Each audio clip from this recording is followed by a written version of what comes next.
AC Lockyer, and this is Building a Lifestyle Business, sponsored by Softwash Systems. Try not to make this a Softwash Systems infomercial, but what we are doing is we are taking and profiling some of the companies that are here that are licensed affiliates with Softwash Systems to ask them, why in the heck did you get into cleaning?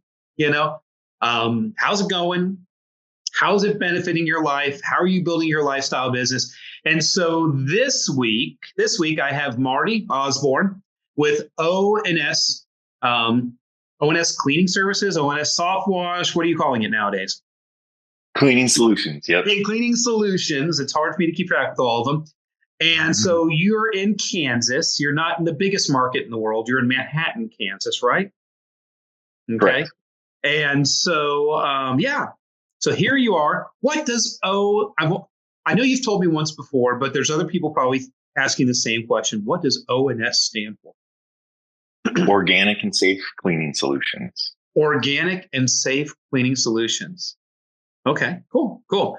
And so, so introduce yourself, where you're at, name your company. We kind of know that stuff, but what everybody kind of wants to know when we get into these podcasts is who is this person at AC's interviewing here? What makes them tick? What is their life? We do our tribe time every week, and sometimes you're on there, and in your one office you've got some skateboards hanging up on the wall and all that kind of stuff. Yeah. So tell us, who is Marty Osborn? So Marty Osborn out of Manhattan, Kansas, owner of ONS Cleaning Solutions. I'm a proud dad of two beautiful kids. I love the outdoors. I do have skateboards, but I do not ride them anymore. Those skateboards are the skateboards I could not afford as a kid, and they're reissues. And so I had to get them. And they're just put on the wall as a reminder of what I used to be able to do. Not what I want to touch. It's just like I don't play guitar that much anymore, but every time I see a nice one, I like to buy them and stick them on the wall. So I get it. Well, yeah, it's artwork, really. It's artwork. It is. It's wonderful artwork. So, live in the Flint Hills. It's a beautiful, beautiful area. I think most people, if they grow up in an area, they typically don't want to spend their entire life there. Right. They want to move, and they don't really appreciate it. I kind of was the same way with Kansas, not really appreciating the Midwest and the history behind it. But now it's, appreciating the Great Plains kind of aspect. So, yeah. So you said the history. Flint Hills. Are there, my wife is from Texas. So they name all the towns in Texas names to fool people to get them to move there. And then you realize, like there's a place in West Texas called Big Lake. And you move there and you realize there's no lake in Big Lake, Texas. And so are there actually Flint Hills in Flint Hills, Kansas? Yes. So the Flint Hills is part of this area that I forget the different states that I was actually in. So I guess it would be an ecosystem, right? Okay. But it was supposed to go all the way up to Nebraska, down to Oklahoma. And it's unique with the topsoil, with the stone that's there. And anyway, there's a whole science behind it. And there's tons of research due to Kansas State University, the things that they research out. And we have the Konza Prairie and things like that. So, so the Flint Hills, Manhattan is kind of rested in the Flint Hills. And so you got some nice topography out there. It's not like Florida, 33 feet above sea level for the entire state. You got some interesting topography. Yeah. So Western Kansas, a lot of times people think Kansas is just flat, and that's we've definitely all Western watched Kansas. The Wizard of Oz. Yes. Yeah, exactly. And so that's not Manhattan. To me, it's very similar to, obviously, Colorado. You got the Rockies, right? But if you're kind of familiar with Ozarks and things like that, it's not the giant.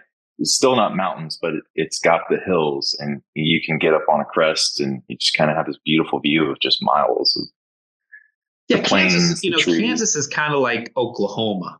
They're right stacked on top of each other. And so I remember I had a vision of Oklahoma all my life, flat plains, maybe a little bit of rolling hills, kind of oil country, Mm-hmm. a lot of agriculture, a lot of farming, a lot of cattle and everything.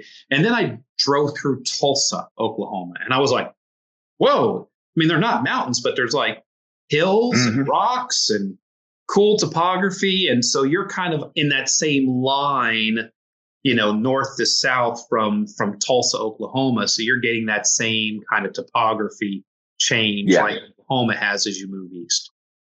Yeah. So, yeah. And I basically spending, my 40s trying to just enjoy where I was born and research. Mhm. And I think I just finished the book, American Serengeti Okay. by Dan Flores. And it's basically about the Great Plains, the big players of those animals were the Mhm. bison, the elk, wild horses, grizzly. And so, yeah, when I'm not, being a business owner and trying to dial things in, I, yeah, just enjoying nature, being out in it or reading about it. So, Cool. And so you're of course on the little greener side of Kansas, and so you get a little more rain, a little more moisture, and it's green there. So that means you do have stuff to clean there, which is nice. I'm sure as you move further west, the need for cleaning probably diminishes quite a bit. yeah, then it's just dirt. There's just dirt on a house, which still you can clean, but yeah, not the Glow-O, like, yeah, with the high moisture content. Cause, well, Alex Todd with Twister Pro Right. Wash, Wichita, even Jeremiah with Advantage. He's an hour from me. And, given the years, I think I've given my area, I think Mhm. I typically wash the most roofs. So it's just the little variance in areas. It's in the same state. So, Yeah. So you mentioned that you're trying to just enjoy your 40s, appreciating where you're from and getting to know that area and everything else. So you're in your 40s, and you mentioned that you have two beautiful children, and that you're trying to be a great dad to them. And so that's a lot of the reason why when people say, why do you do what you do? You're in this stage now where you've got kids, and they're kind of teens to preteens. I think you said your daughter is 12 or 13 years old. How old is she now? yeah, she's 12. She's going to be 13 very soon, November. 13 very So. soon. Yeah. So, oh, bless you. I will pray for you. Because girls are way harder than boys. Oh my Yeah. goodness, yeah. And I had, and this is funny and probably a little inappropriate, but I had one of my team members that worked for me for a while. Her name was Susan, and Susan Hackworth. She might be listening to this somewhere. Was one of the best team members I ever had. Her husband Jim worked for us, and so they had a little boy named Jimmy, and so she got pregnant again. And I was like, oh, wow, this is great. You're pregnant. I was excited for her because I love kids, and I especially love babies. And I'm like, are you hoping to have a little girl this time? Figuring you got a little boy. She wants a little girl. She looks at me and goes, hell no. I went, what? You don't want a little girl? Hell no. I'm like, why wouldn't you want a little girl? She goes, because when you got a little boy, all you have to do is worry about his little penis. When you got a little girl, you have to worry about every other little boy's penis. And I was like, perspective, Yeah. And so, yeah, so you're kind of in a challenging period right now. And how old is your son? He's 8. 8. I remember being 8. 8 was great for boys. That's like when kids are like going out in the woods and like to play ball, and dad's their best friend, and yeah, it's so cool. And so you got an 8-year-old, a 12-year-old, 12 getting ready to be 13. She's a girl. And so that's like your whole life almost. Mm-hmm. Yeah. So, and then definitely being a business owner affords me the creating my own schedule for school events. And Mhm. I mean, my son's going to start playing flag football, which he's excited about. Cool. So, he's got the little Mahomes haircut. Made sure he got that. And He that really got the shaved sides and the bushy on the top. Oh my I even goodness. got his glasses. This was a few months ago. We started giving him that cut. It's amazing. He's like, I think I'm throwing the ball better, Dad. I'm like, okay, yeah. It's your mindset. It's your mindset. Well, there you go. Oh yeah. It's all about mindset. So yeah, bonding him with over football and that, because I didn't grow up really into football. I didn't mind playing it with the neighborhood kids, but it was just not me. But then, if your kids want it, then it's okay. I guess I'm going to have to learn about it. Let's go. That's great. And so, so the kids take a lot of your time for sure. And I'll just open up this discussion because, people are listening on here. You are a single dad. And so you're a single dad. You do have basically now the majority or full-time custody of your kids. And so, that's a lot of extra responsibility. And you went through a difficult period of time because you are a single dad, which means you had to go through a divorce, and so owning your own business created the time that you may not have had if you were working for somebody else. Mm-hmm. Yeah. Well, I mean, there's a couple different ways we can go with this, but well, you have a story to tell, but it's your story to tell, and it'll benefit somebody. I will say we can start this out this way because I don't know if you remember it, but so ironically, it would have been the 2020 Softwash Palooza when it was Softwash Palooza. Yep. Right. It was Vision. Ironically, we didn't know what we were going into with COVID and everything like that. Yes. But you ended that. You shared what you went through in your 40s, right? Being a business owner to then a dishwasher because of, and then you shared a very dramatic, bad family business breakup. Yeah. So, and you shared Jeremiah 29, 11 and 12. And so ironically going into, because that kind of set the tone, in my opinion, of kind of what I was going to lead into in the beginning of 21. And so ironically, this goes just for life, because you don't have to go through a divorce. You can go through a bad business breakup or whatever. But the way I look at it, it's, my worst day became my best day. And because it put things into perspective, because owning a business is great. Being an entrepreneur is great to a degree. You can kind of print money, so to speak. As hard as you want to work, you can get work. Right. But then it's like, okay, so now I'm printing money. What's the good of this? What's the point of this money? Right. Whereas, when that happened to me, it also allowed me to, because I think I called you up. I'm like, this is what I'm going through. I don't know what I got to do. Right. I was working 6-7 days a week, pretty much, to kind of take care of what I need to do as a family man. And then going through a divorce. Well, the point that I asked you, I was like, I don't know how I'm going to run a business and be a single father. And you're like, well, you know how you do it. No, that's what I'm asking you. And you're like, you just do it. Yeah. You just put it on the schedule. So if Marty gets off at 3, Marty gets off at 3. Yeah. And, relaying that to my team members, and for the most part, them respecting it. I mean, there's things that happen that I need to be involved in. Oh yeah. Yeah. The crap hits the fan every now and then.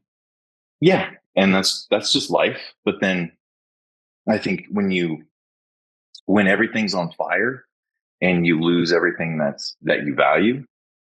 And you're like, okay, how can I get this back? How can I keep what's most important? Then everything seems very trivial. It puts everything in its proper perspective. And it's like, oh, well, pumps go out. A $300 pump will go out. Life moves on. Right. And, but then also having to be able to navigate the court system. And there's things that happen that I went through that if I had a normal job, I mean, I would have been fired long ago just because the amount of that I need to be timed off. Right. It doesn't matter how good of a job you're doing. If you can't be at your job unless you got an incredibly understanding, employer, that they have to replace you because they have to move forward with their business, and you had to take a lot of time off. Yeah. And I mean, and I would say definitely because I typically run the estimates, and I remember probably for the first month, I would have to cap 3 estimates, maybe 2 estimates a day, because I couldn't handle people emotionally. Like, it was just too much. Whereas if you just have some boss, they're like, okay, it's been a week, move on, production, right. But then to be able to adjust and kind of move forward. And now it's, I'm back in the game, so to speak. You made a comment. You said your worst day ever became your best day over. And that comes from what we call hindsight perspective. It probably didn't seem like that when you were having that worst day ever. But dig into that a little more. Tell us why your worst day ever became your best day ever. Well, I think there's just a lot there. I walked away with basically the clothes on my back for a number of weeks, right? And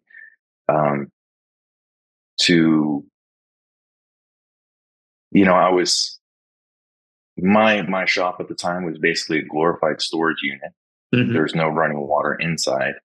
I was sleeping on a camping cot that my buddy Jeremiah brought over. So I had my sleeping bag, and any dirty clothes I had were a pillow. And I still have video of it on my phone because it's hilarious. My shop would flood if we had, a decent rain. Right. So all night I'm just and it's just, I got this river around the camping cot. So I'm getting up and I'm wading through water, and then I'd get up and I'd go to the gym. That's where I'd shower, shave, and work out, and not, at the time, probably not even work out, just like do some physical activity. So I look like I belong there. Right. Yeah. So because you weren't just a homeless person using the facilities, right? Right. But then that had its benefits because you get the endorphins. It gives you something to kind of focus on. Yeah. And but yeah, and then it helped me because I've always had a great relationship with my children. We've always had a close bond. But then, like, every parent. Sorry. Yeah. We can edit this out, but every parent for the most part is like, whatever you go through as a child, you're like, I don't want my kids to experience that. That's right. Right. So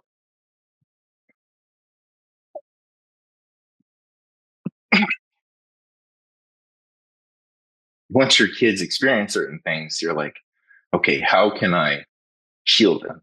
Right. Yeah. So to me, it's, our culture, I don't think really understands what it takes to be a man. And I think when men are men, it's intimidating. And so basically, I felt like I was a man, but then that pushed me to be more as a man because, you know, being a man, you take the hits for your Right. kids, for your family. Yeah. That's where the So it's like, phrase manning up comes from, right. And not, aimlessly just punching people in the face, even though Right. sometimes that may feel good.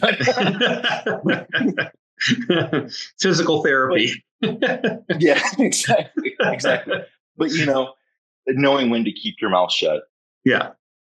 and just taking the punches, taking the hits, taking, the arrows in the back. And then your kids are none the wiser at everything that's going on. And it's like, because divorce is not fun on anyone. And so it's like the least you want affected are the kids. And so to me, I think that made me a better person all around. And then, it put things in perspective, like what do I have, what I built up as a business owner. It filled me with more appreciation because those moments with your kids, the moments with your teammates, the moments of, a customer appreciating what you did for their home, it means more when all of it could have been destroyed, if that makes sense. Yeah. Yeah. And so, I mean, I've been through it with my dad. You went through it with your wife. It gets really, really tough. And, and when we look back, we had our own, it takes two people to fight. We have to take ownership of our own things that we contributed to the mess that we created and everything else. But in the meantime, we want everybody to know on this and all that you and your ex-wife are fine now. And you guys have a working relationship and you have the kids in common and things are going well.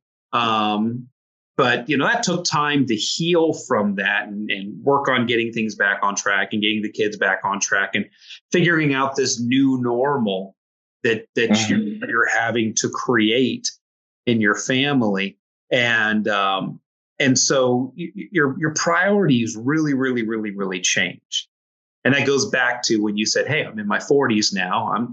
That's a season, And in Ecclesiastes, King Solomon said, for everything in life there is a season. And then if you know the Yardbird song,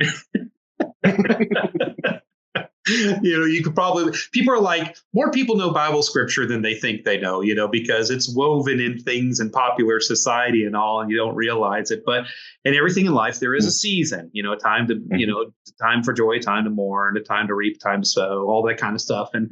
And so, we go through these seasons of our lives, and you're in this season of being dad, and, you probably can't be a business mogul and take over the world when you're trying to be dad.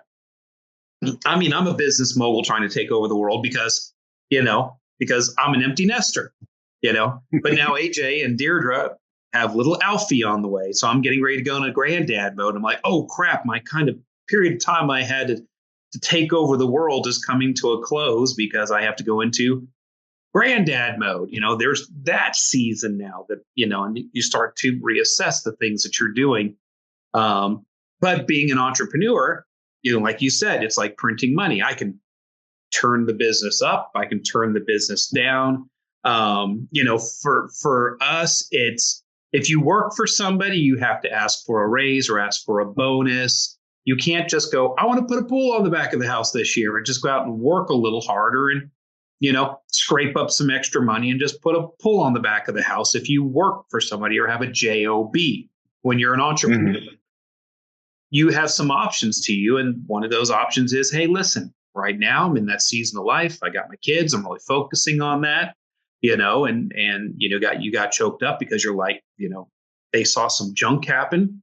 And now we've got to mitigate that and, try to push out some of those bad memories with good memories and all that kind of stuff. And so, you have the ability to decide how much madness you want to have because you own the business. Yeah, exactly. Yeah.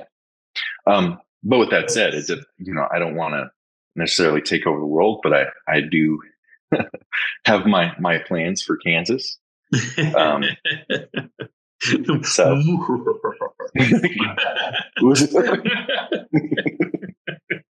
yes. Yeah. So, but yeah, and that's all thanks to Softwash Systems, the 5-star retreat, the map, and my kids are involved. I mean, my daughter this summer when she's out of school, we threw rock flyers. That was our routine together. That because it would allow me to, because I always tell my kids, this is how money comes into the business. It just doesn't come in magically. You got to go out and work for it. You got to advertise. You got to do a good job. That way you get referrals. So yeah, giving, my son is, like I said, 8, but he still has certain understandings of what he can. And I explain to him, how things happen. That way they have a appreciation. They don't just think things are just going to be handed to them. So, but yeah, we have our plans for our branches and things like that. So, but then with my situation, I have to rely on my team members more, on management. And that's also what I'm looking at, is really strengthening, building up more of a management. I can't always do sales, especially if I want to expand. Not possible. Not going to work. So just that is the missing link. So you mentioned, you have plans for Kansas XYZ, thanks to the 5-star retreat and Softwash Systems, and some of the vision that we've given you on that. Just spend just a couple minutes giving us the story of how you even found Softwash Systems. What led you to Softwash Systems? Because you could have started, your heritage is window cleaning, so you were already window cleaning. You could have just kept going with your business and added different services, but at some point you found us and made a decision. Tell us about that. Yeah. So with my background in window cleaning, I mean, me and Jeremiah are good friends.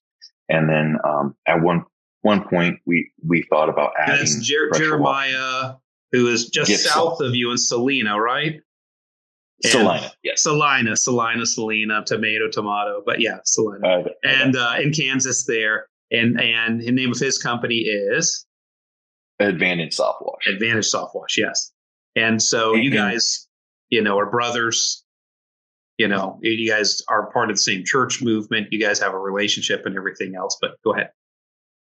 Yeah, so we went to the Huge in Nashville, huge convention in Nashville, I think in 2013. We were already seeing success with window cleaning. We had employees, and we're going to add this. And we thought we had received training. I mean, you just downstreaming, X-jetting, you're limited. It's not really soft washing. Adding, a larger orifice on a J-rod on a pressure washing really isn't soft washing. And it's nice to see the industry kind of recognize that. I've seen people. Finally. Finally. Yeah. So I think about a year or two washing houses, cleaning concrete, seeing the limitations, but then also dealing with employees. Because unfortunately, window cleaners, and this, hopefully no one gets offended by this, window cleaners at times may take an artisan approach. And so you have this, even their hand buckets, right? It's a witch's brew of concoctions, and they can only make it a certain way. And there's arguments on window cleaning forums. Is it Dawn? Is it Joy? Is it Palm? What soap is right? And you can't just put that mindset in an employee that's just clocking in, clocking out. And how do you teach that? And with any business owner that's starting something from the ground up, then it's on that business owner to come up with the systems, not just how to train with the tool work and the paperwork, and understanding any legal things that are going on in your state. Right. And I just remember getting to a point of dealing with my friends and my friend group. We're all in the same our businesses were the same size. You can't really get answers Mm-hmm. and go forward if you're just dealing with just your peers. Right. Right. Yes. Yeah. And It's so the schooly bass mentality. yes. Yeah. And so I at the time, man, I forget what year this was, but at the time, because we all, I mean, I think for the most part, depending on what business someone owns, Mm-hmm. you have an idea, a vision of what you want your company to look like. And I couldn't find a company to model, to mimic. Right. Like no one. And then I came across Brandon Vaughn when he owned All Clean. Mm-hmm. And I see this wrap truck and I'm like, okay. And I see this soft wash system skid. And at the time, truck skids were very rare. Right. To be made. There was only one person building them in the entire world. Yeah. And so I knew, because I would see you at conventions and things like that. And anyway, I'm like, no, it's a soft wash systems company. Okay. And I think I private messaged him on LinkedIn. And I'm like, hey, so you're in soft wash systems. Is there course, the certified applicator course? That was the only thing that you offered at the time. Right. And I have the CDs. I have. So he's like, is it worth it? He goes, absolutely. It's great for onboarding. And that was the missing link. That's what I needed. Right. And so I bought that and I went through it. Not only was I learning the proper spraying techniques, the procedures, what equipment you actually needed to do to clean limestone, to clean siding, to do this.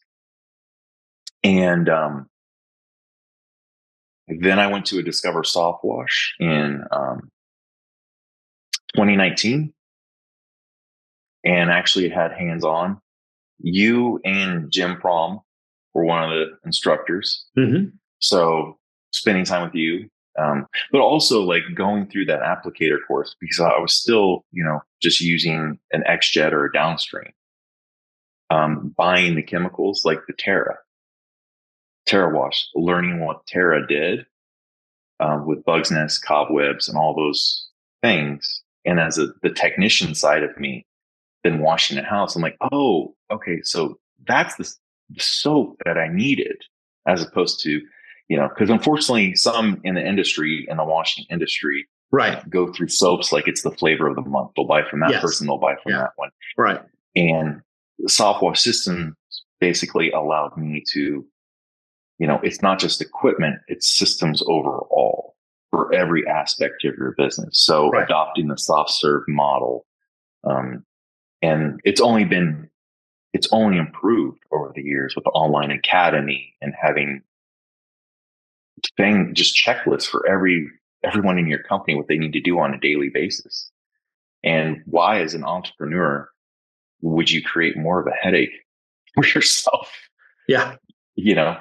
I think you say it, reinventing the wheel. You don't need to reinvent the wheel. Just take the wheel. It's already just bolt it on. Yeah. Yeah. Just go. Yeah. And so, I have, again, that perspective, trying to wing it, trying to do it on my own, trying to come up with solutions, but then understanding the point of, okay, if you're not the smartest person in the room, get in another room and learn from them. And that's what joining Soft Wash Systems, being an affiliate company, allowed me to do. It allowed me to get the wheel that's already been made, bolt it onto my company, and move forward. Have you been looking for an investor-grade home service business opportunity? Softwash Systems is what you've been looking for. Come to Discover Softwash and discover your potential. Learn how we provide you with the equipment, chemicals, education, and support for your soft washing business. For more information about becoming a licensed affiliate, call our Shield support agents at 855-763-8669 or visit our website, www.softwashsystems.com/discover. Join the revolution. Join Softwash Systems. Very cool. Great. Good discussion.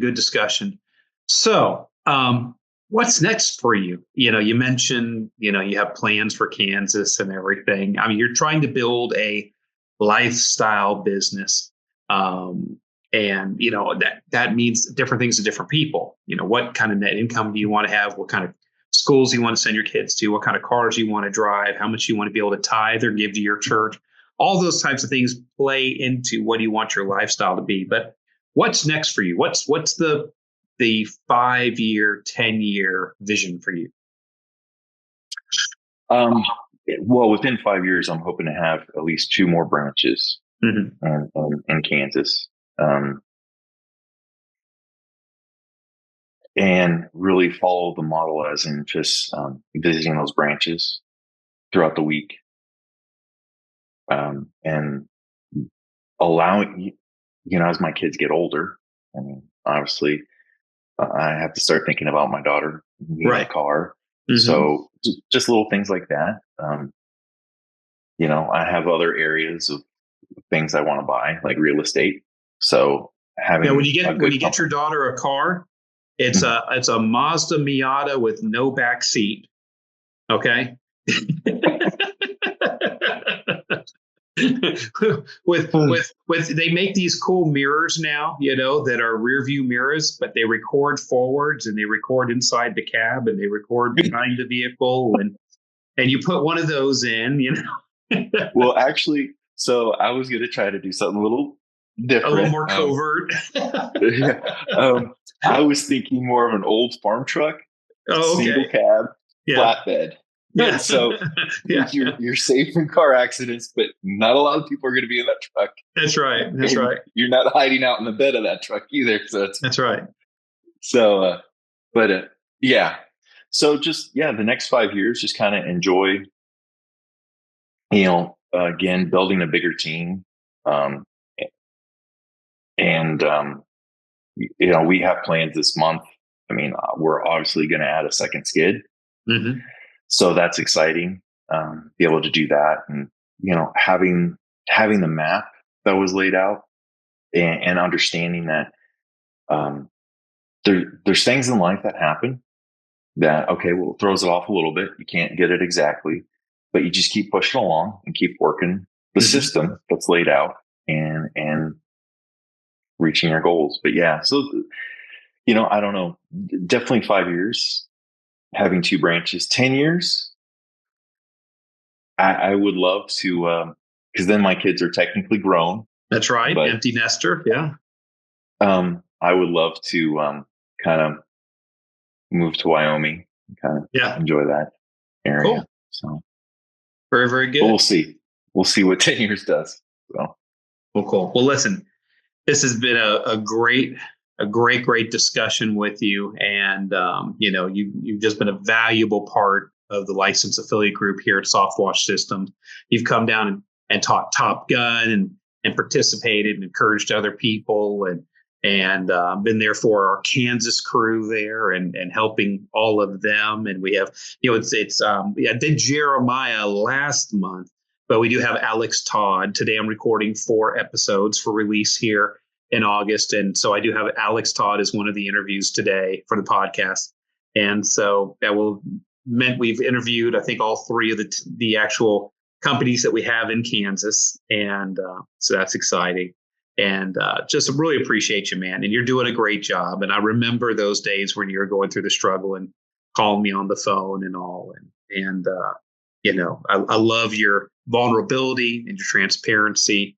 And I think you're going to do great things. And I just want you to know because I've seen and I've watched, you're a great dad. Thank you. Thank you, AC. Yeah. Thanks for everything that you've done in hospitality and the love that you and Karen have shown me and my family. So we definitely appreciate it. Very good. Cool, guys. So, hey, that's the podcast. And you guys can reach out to great people like Marty in our organization and talk to them. They'll help you out and all. And, if you're considering going into the soft washing business, getting into the exterior cleaning industry, please consider doing it with Softwash Systems. We're just going to save you a lot of pain, a lot of heartache, a lot of hours and time that you're going to try to reinvent the wheel.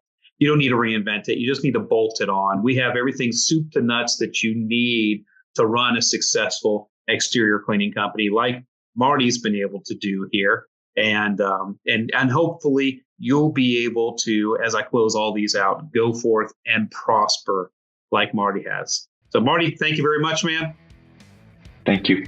All right, guys. And hey, guys, as always, go forth and prosper, and I'll see you guys at the next podcast.